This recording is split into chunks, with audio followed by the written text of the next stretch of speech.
छोड़लस अपना पजरिया में हमके बैठावला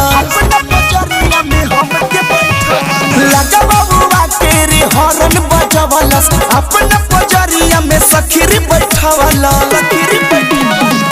पूछनी कितना भाड़ा भइल तो दांत पिसले बा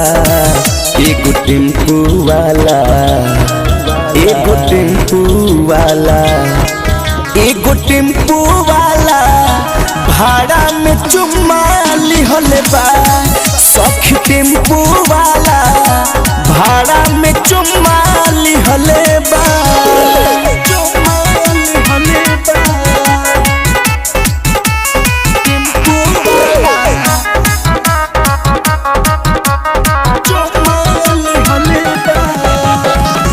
रहे मजबूरी लगे रहे ना रुपैया छोड़लस न मुआना के तनो कहनी भैया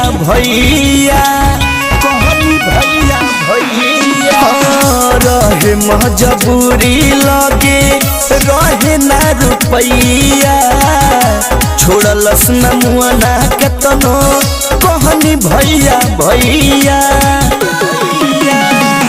दांत के निशान देखो गली पर दिहले बा एगो टेम्पू वाला सखी टेम्पू वाला भाड़ा में चुम्मा लिहले बा एगो टेम्पू वाला भाड़ा में चुम्मा लिहले बा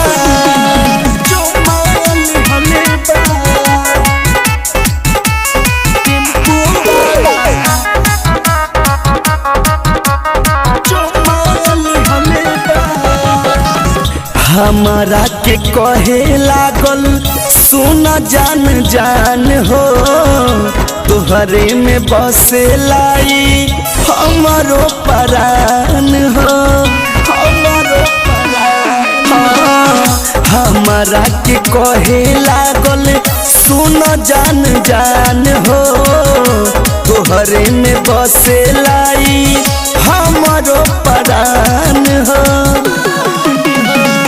करे लागल हरकत जैसे भर पेट पियले बा एगो टेम्पू वाला